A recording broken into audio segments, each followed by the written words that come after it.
하루는 귀신 들린 아들을 둔 아버지가 제자들을 찾아와서 아들을 고쳐달라고 부탁했습니다. 요즘은 귀신 들린 사람들을 보기가 많이 어렵지만 제가 어렸을 때 대학생이었을 때는 귀신 들린 사람들을 주변에서 심심찮게 볼 수 있었습니다.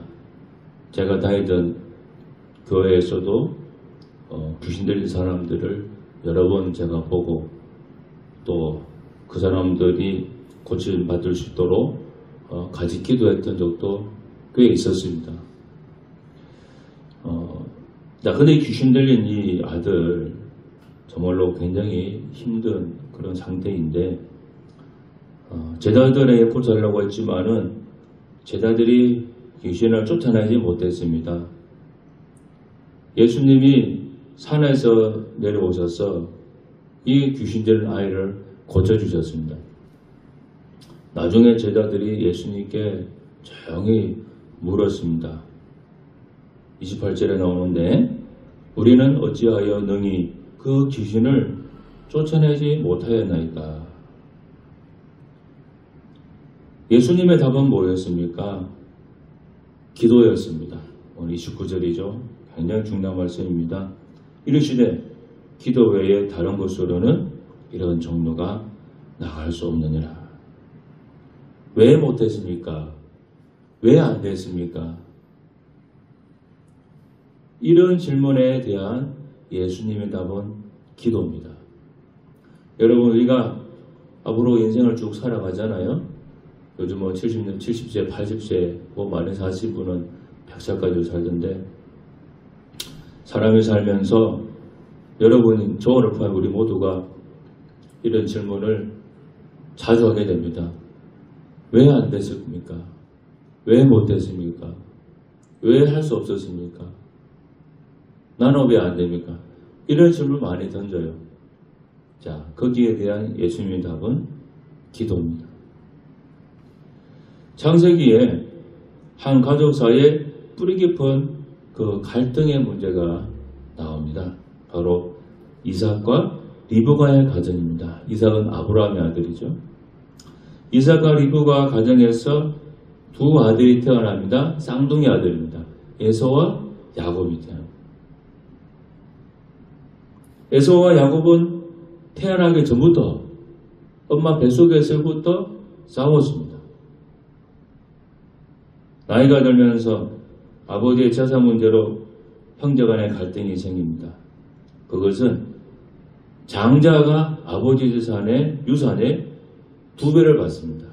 그러니까 아버지 유산이 1억이다 치면 장자는 동생보다 2배 받습니다. 요즘 우리나라 법은 1대1 5천만 원 받지만 요 이삭의 시대는 형이 2배 그 다음에 동생이 반 이렇게 받습니다. 그러니까 야곱은 욕심이 있어서 자기가 2배 받고 싶어서 형의 그 장약권을 어떻게든 내가 내 것으로 만들어야 되겠다 생각했는데 마침 형이 배고팠을 때 팥죽 한 그릇 형한테 주고 형한테 장약권을 넘겨봤죠. 요거 줄 테니까 장약권 넘겨라. 자, 이런 식으로 장약권 소유권이 이전에 되는지 모르겠습니다. 하여튼 둘이는 그렇게 했어요. 그래가지고 어쨌든 두 사람 간에 그렇게 해가지고 장자권이 야곱이 가져갔어요. 나중에 아버지 이삭이 에서에게 마지막 축복을 행하려고 했을 때 이 사실을 알게 된 리브가가 야곱과 모의하여 눈이 어두운 아버지를 속입니다. 그리고 축복 기도를 가로챕니다. 이 시대 고대 사회에는 아버지로부터 받는 축복이 그대로 내게 이루어진다는 믿음이 있었어요. 그리고 그건 유일하게 한 사람에게 장자에게만 축복 기도해 줍니다. 그러니까 요걸 어떻게 들어가지고 엄마하고 야곱하고 친해가지고 둘이서 그 축복 기도마저 속어서 빼앗습니다. 나중에 이를 알게 된 에서가 화가 분노가 치밀어서 동생 야곱을 정말로 죽이려고 합니다. 여러분 정말로. 이게 뭐 말로만 죽이는 게 아니라 실제적으로 죽이려고 합니다. 이 사실을 알게 된 리브가가 그의 친정인 라반의 자기 오빠 라반의 집으로 야곱을 피신을 시켜요. 야야 너 잠깐 우리 오빠 집에 가 있으라 그러죠. 여기 있다가는 너 죽는다. 그리고 형제는 원수 관계로 돌변하죠. 이 응어리진 형제 간의 문제를 푸는 다양한 방법들이 창세기에 나옵니다. 먼저는 어머니 리브가가 택한 방법인데 그건 시간이에요. 즉 시간이 지나면 이 문제들이 다 해결될 거다. 그러지 않겠어요. 야곱을 일단 피신시켜 세월이 지나면은 이 문제는 다 해결될 거다. 그래 봤습니다. 창세기 27장 43절부터 45절을 세 번역으로 보면 이렇습니다. 그러니 나의 아들아 내가 시키는 대로 하여라. 이제 곧 하란에 계시는 라반 외삼촌에게로 가거라. 내 형의 분노가 풀릴 때까지 너는 얼마 동안 외삼촌 집에 머물러라. 내 형의 분노가 풀리고 내가 형에게 한 일을 너의 형이 잊으면 거기를 떠나서 돌아오라고 전가를 보내마. 내가 어찌 하루에 자식들을 다 잃겠느냐. 어머니 리브가는 몇 달 지나면 해결될 거다. 그렇게 생각했습니다. 여러분 세월 이야기다. 그런 거 들어보셨죠? 많이 들어보셨죠? 시간 지나면 다 해결될 거다. 세월 이야기니까 잘 참고 견디고 지내라. 굉장히 우리가 어떤 문제를 만났을 때, 어떤 어려움에 처했을 때 많이 쓰는 방법입니다. 아이고 시간이 약이지. 세월 지나면 다 해결되겠지. 다 그렇게 생각해요. 이게 첫 번째 방법입니다. 그리고 야곱이 에서가 또 택한 방법이 있습니다. 에서는 어떻게 했느냐? 힘을 사용하려고 했습니다. 야곱이 도망간 이후에 20년간 400명의 군사를 훈련했어요. 그래서 기회가 되면 동생에게 무력을 쓰겠다고 한 것입니다. 즉 내 힘과 능력으로 어떤 문제를 해결해 보려고 하는 그런 생각입니다. 우리 많이 그렇게 하죠.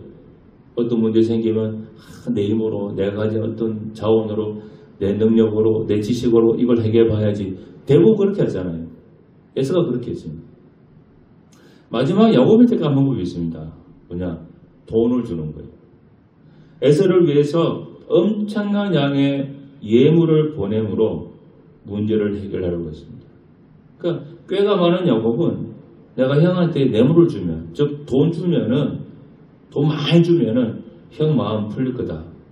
그렇게 생각했어요. 역시 그것도 우리가 많이 쓰는 방법이죠. 돈으로 다 해결하려고 하는 문제, 그 방식들. 돈 많은 사람들이 제일 이렇게 합니다. 돈 많은 사람들은요, 어떤 문제 딱 생기면 돈으로 다 해결하려고 그래요. 돈으로 다 입막음하고 돈 줘가지고 그냥 있는 것도 없애버리고 없는 것도 만들어버리고 돈 있는 사람들 다 그렇게 하잖아요. 그래서 사람들이 돈을 많이 가지고 싶어하는 이유가 돈 있으면 웬만한 문제는 다 해결되거든요. 야곱이 그렇게 하려고 그랬어요. 자, 시간이 지나면 해결될 거다. 어떤 내 능력으로 해결될 거다. 그리고 돈으로 해결될 거다. 이 세 가지 방법. 사람들이 대부분 쓰는 방법인데, 자, 이 세 가지 방법으로 문제가 해결이 되었느냐 하는 겁니다. 이 야곱, 이삭과 리브가 가진 이 문제 해결됐냐는 겁니다. 이 문제들은 시간이 흘러도 힘으로도 돈으로도 해결되지 않는 경우가 실제로 많이 있습니다. 자, 여러분 어떻게 하면 되겠습니까? 마지막 남은 방법 하나가 있습니다. 그게 기도입니다. 이 이삭과 리브가 가정에 있었던 형제간의 이 문제, 갈등의 문제, 이것을 푼 것은 바로 창세기 32장에 나오는 야복강의 기도입니다.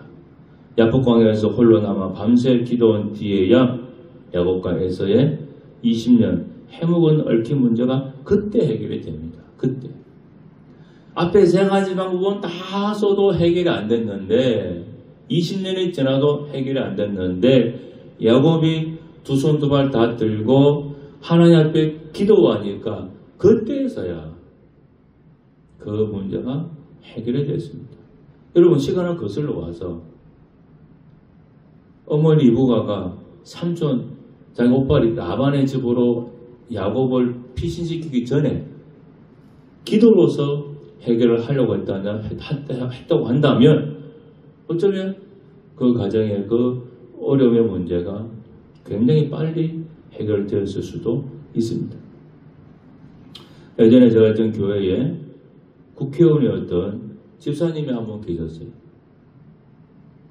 그 교회에 있는 동안에 이 집사님이 새벽기도에 나온 것을 제가 본 적이 없었어요.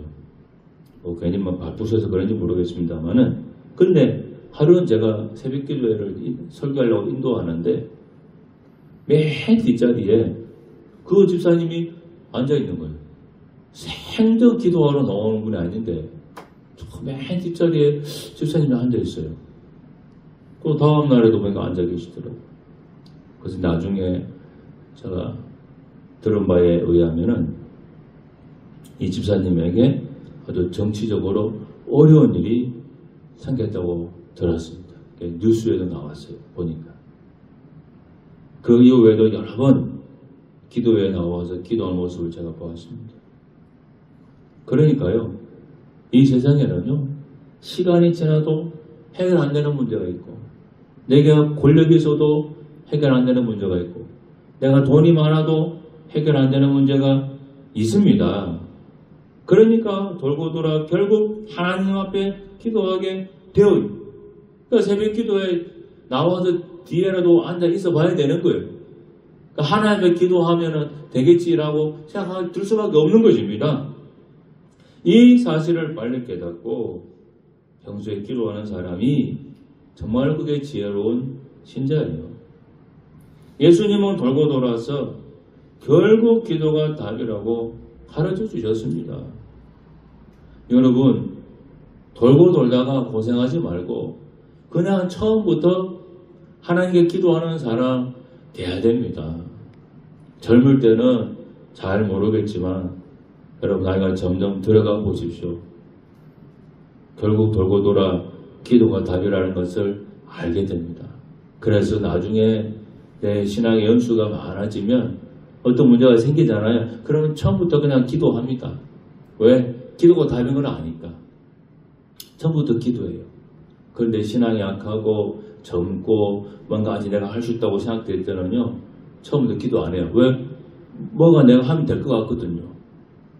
여러분, 그거를 빨리 여러분이 깨우치셔야 돼요. 빨리 그것을 내려놓으셔야 됩니다. 그래서 신앙에 좋은 사람, 또 신앙의 어른인 사람들에게를 귀담아 들을 필요가 있습니다. 나중에 여러분이 다 결혼해서 우리 젊은 사람들 다 자식을 키워볼 것입니다. 저도 이제 자식을 키우기 전까지는 몰랐는데, 내 자식을 키우면서 사람이 배우는 게 많습니다. 고생도 진짜 많이 하지만 그 고생 때문에 배우는 게 있는데, 그 중에 하나가 뭔가 하면요, 애를 가만히 키워보니까 사람의 참 심성이 태생이 선한 것 같지는 않아. 뭐가 있는가 하면 애들 어릴 때 가만히 키우면요, 뭐 모든 애들이 다 그런지 모르겠습니다만 애들이 막 하다 고집이 있어가지고 꼭 자기가 하려고 그래. 예를 들어서 뭘 하려고 하는데 막 자기가 뭐 해보려고 그래.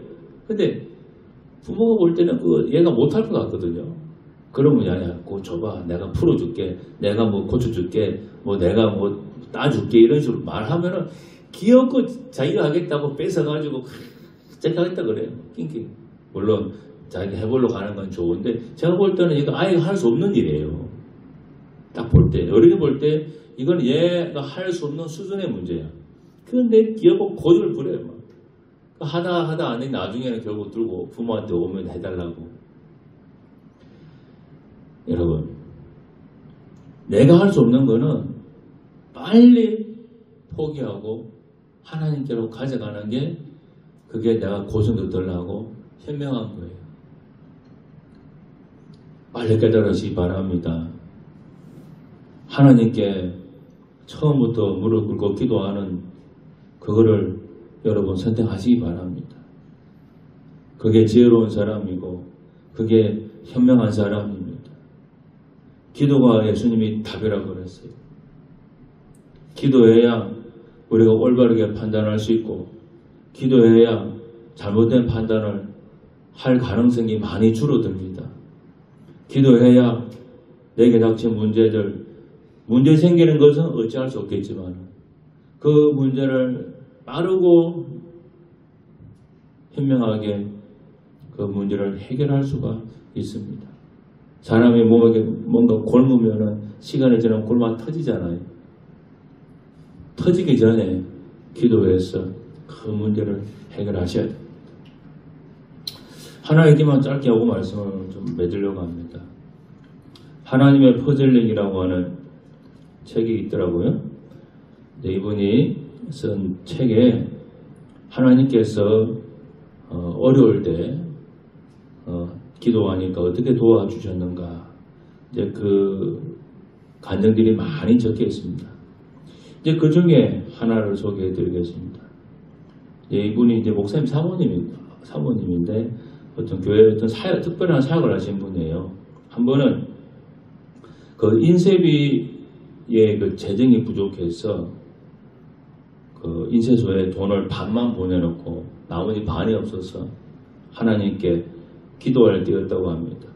돈이 다 있었으면은 그 돈 다 보냈겠죠. 근데 이분 목사님과 사모님도 형편이 어려워서 있는 돈 반만 보내고 나머지 반은 하나님 도와달라고 기도를 했습니다. 그래서 계속 기도하는데 하루는 아는 권사님으로부터 전화가 왔습니다. 사모님, 교회 로비에 있는 물품 보관함 어디에 작은 선물을 넣어두었으니까 바로 찾아갔어요. 보관함 비밀번호는 뭐 땡땡땡땡입니다 하고 전화를 끊었어요. 아마 이 교회에는 뭐 그런 특별한 사역하다 보니까 그런 물품 보관함이 있었는 거예요. 그래서 전화를 끊고 교회를 달려가 보니까 그 보관함을 열어보았습니다. 그 안에는 두툼한 돈 봉투와 손편지가 놓여 있었습니다. 기도하던 중에 하나님께서 사모님의 이 사역을 도우라는 마음을 주셨다는 거예요. 편지에 이렇게 적혀졌습니다. 제 마음은 이 금액에 0을 하나 더 붙여서 드리고 싶었습니다. 더 많은 것으로 섬겨드리지 못해 죄송합니다. 적은 액수지만 귀한 사역을 위해 사용해 주십시오. 목사님과 사모님이 하시는 사역을 위해 늘 기도하고 있습니다. 힘내세요. 땡땡땡 권사들이. 이 사모님이 봉투 안에 그 돈을 보고는 눈물이 쏟아졌습니다. 인쇄소에 보내야 하는 돈이 있는데 적지도 않고 많지도 않은 딱 그 맞는 금액이 그 봉투 안에 들어있었다고 합니다. 권사님을 통해 부족한 그 돈을 하나님께서 완벽하게 채워 주셨던 것이죠. 자, 여러분, 이러한 하나님이 기도했을 때, 하나님께 기도했을 때 도와주셨다고 하는 그런 신뢰들이 굉장히 많이 있습니다. 자, 여러분, 우리가 살아가면서 항상 죽을 때까지 건강할 수 있습니까? 우리가 앞으로 살아가는 인생 동안에 한 번도 돈이 부족하지 않을 때가 있을까요? 우리가 앞으로 살아가는 동안에 한 번도 실패하지 않을 때가 있을까요? 맨날 성공하고 맨날 돈 잘 벌리고 맨날 건강하고 하는 것마다 다 잘 되고 여러분 그렇게 되는 사람이 있습니까? 절대 그렇지 않습니다. 산 정상에 올라갈 때가 있으면 깊은 골짜기로 떨어질 때가 있는 법입니다. 건강할 때가 있으면 죽을 병에 걸리는 때도 있는 법이에요. 내 힘으로 다 해결을 해왔을 때가 있었다고 한다면 내 힘으로는 도저히 어찌할 수 없는 두 손 두 발 다 들어야 되는 때가 오기도 합니다. 그게 인생이에요. 그래서 인생을 고통의 바다다, 고해라고 얘기하는 거예요. 인생을 전쟁터라고 얘기하는 거예요. 그래서 이 말씀을 드리는 거예요. 예수님께서 말씀하시잖아요. 제자들이 왜 우리는 못됐습니까? 우리가 그렇게 애를 썼는데 왜 우리는 안 됐습니까? 왜 실패했습니까? 어떻게 하면 좋습니까? 라고 물었을 때 정답은 기도다 라고 일러주신 겁니다. 여러분 인생의 모든 문제의 해답은 기도입니다. 그것이 어떤 문제가 되었든 그 문제가 첫 문제, 만 가지 문제라 할지라도 정답은 기도입니다. 기도 하나가 모든 맞삭히고 모든 문제에 대한 답입니다. 이 사실을 절대 잊지 마시고 평소에 여러분 꼭 기도하는 생활을 하시면 좋겠어요. 여러분이 어떤 문제, 소원들 하나님께 다 놓고 일단 기도해 보세요. 그럼 하나님께서 가장 좋은 결과를 주실 것이다. 저는 그렇게 믿습니다. 기도하겠습니다. 하나님 아버지, 1000개 문제, 10,000개 문제, 10,000개 문제라 할지라도 그 문제의 답은 하나입니다. 기도입니다. 우리 그런 교회 성도들 열심히 기도하고 아니 매일 기도하고 그렇게 살아가는 성도가 되게 해 주옵소서. 예수님 이름으로 기도합니다. 아멘.